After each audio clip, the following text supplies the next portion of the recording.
कुछ का चांदी भी बेकार है, कुछ का हीरा भी बेकार है, कुछ का सोना भी बेकार है। और जिसको तशखीस आती है वो अजवैन से भी काम ले सकता है, वो हर्ड से भी ले सकता है, वो सना मक्की से भी ले सकता है।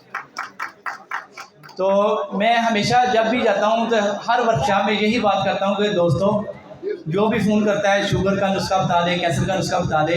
तो अगर कोई तबीब होगा तो उसको ये बात जेब नहीं देती। अगर कोई मरीज़ है तो वो अपनी जान के साथ ना खेले, ना अताई बने। और सेहत जान बड़ी कीमती चीज़ है। किसी सीनियर मौलवी के पास जो आपके करीब हो उससे रब्ता करके अपना इलाज करवाएं, ना कि आप इधर उधर से टोटके सुन के तो अपनी सेहत को बर्बाद करें।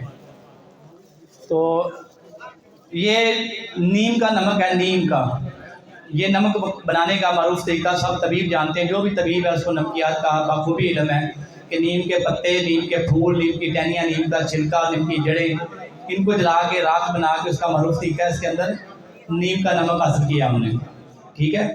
तो ये नीम का नमक आपने लेना है 100 ग्राम, 100 ग्राम नीम का नमक लेना है।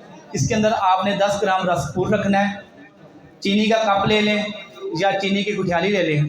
तो रेत के अंदर आपने इसको 12 घंटे पकाना है। कितने घंटे पकाना है? रसपूर दिखाओ। ये देखिए जी, ये रसपूर है। तो इसको आपने नीम के नमक के अंदर 12 घंटे पकाना है। तो 12 घंटे के बाद इसका कलर जो है वो येलो हो जाएगा। ये देखिए अभी ये वाइट है।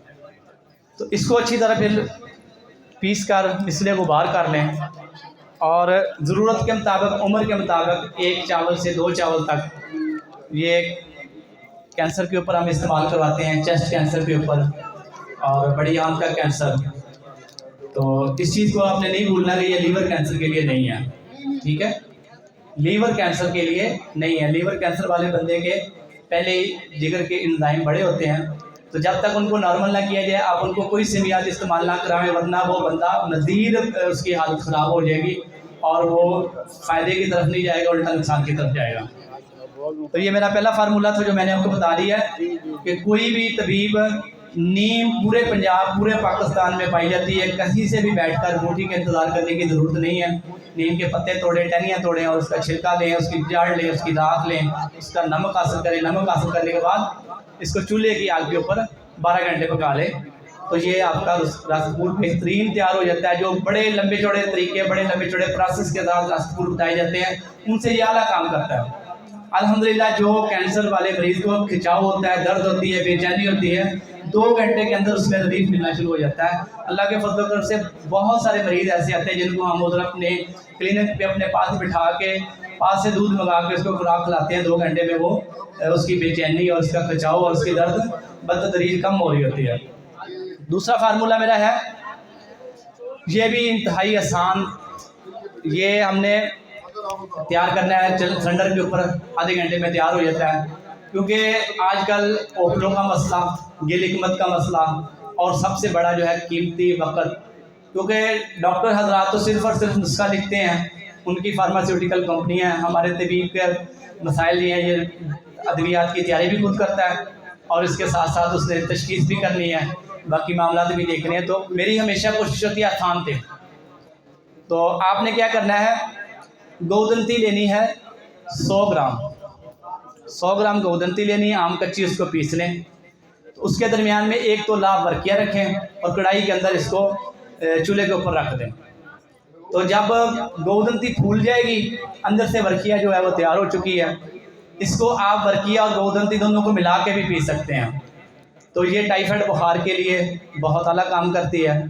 इसके साथ साथ ये अगर खाली वर्किया इसको पीस लिया जाए तो जिन मरीज़ों का बीपी लो हो और साथ में फालिज हो, ऐसे मरीज़ों को आप शहद के साथ दें तो इंशाल्लाह इसका बहुत उम्दा रिजल्ट मिलेगा। लेकिन ये चीज़ याद रखनी है हमेशा कि जब भी आपने किसी मरीज़ को दवाई देनी है तो उसकी बाकी हिस्ट्री को मद्देनज़र रखना है, उसकी दिल की कैफियत, उसके लीवर के इंजाइम, इन सब चीज़ों को मद्देनज़र रखते हुए दवाई देनी है। ये नहीं है कि आपने एक दवाई बना ली है, जो भी मरीज़ आ गया आपने उसको उठा के दे देनी है। ये तबीब की शान ही नहीं है, ठीक है। तबीब कहती उसी को है कि जो आने वाले मरीज़ की हर तरह की सिम्टम को देखते हुए उसका इलाज करता है।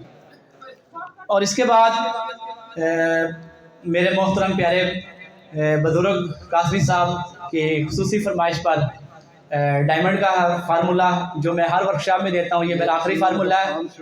और ये ऐसा डायमंड का फार्मूला देके जा रहा हूँ बगैर केमिकल के, बगैर लंबे चौड़े नुस्खों के।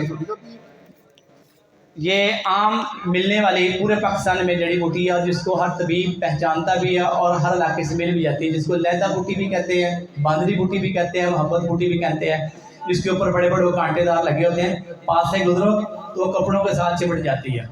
उसका पानी निकालें, उसके अंदर आपने डायमंड को 40 बजाओ देने हैं, डायमंड आपका पीसक हो जाएगा। उसके बाद आप अर्के गुलाब लगा के उसको 5-4 किलो की आग दें, 5-7 आगे देंगे तो आपका 1 ग्राम डायमंड जो है वो इतना फूल जाएगा कि 100 ग्राम लगेगा।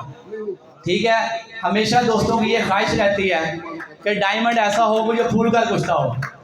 तो दोस्तों इसके लिए मैंने कोई लंबे चौड़े आपको अमल नहीं बताए कि वो केमिकल और उसके बाद वो बूटी कश्मीर या वो इंडिया या वो बुजुर्ग नहीं है जो बता सके वो कौन सी बूटी थी।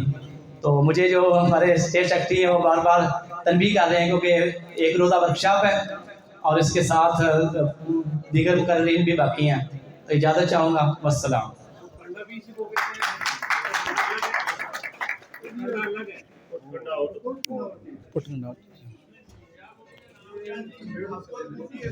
जी आप नंबर नोट संभालें, अगर किसी को कन्फ्यूजन हो तो आप दोबारा व्हाट्सएप के ऊपर रहनुमाई ले सकते हैं 0300 4930 ठीक है। तो इसको लेदा बूटी भी कहते हैं, बांदरी बूटी भी कहते हैं और मोहब्बत बूटी भी कहते हैं। ये बड़े बड़े इसके पौधे होते हैं और उसके साथ ये कपास के अंदर जो निकलता है ना बनोला, इस साइज का फल होता है और उसके ऊपर कांटे होते हैं। उसके पास से गुजरो तो वो कांटे जिसम को अलग जाते हैं। ये आम खेतों में पाई जाने वाली झाड़ीनुमा बूटी है और बड़ी आसानी से मिल जाती है। इसके बड़े बड़े पौधे होते हैं और इसको आप कोई भी तबीब होगा जो शायद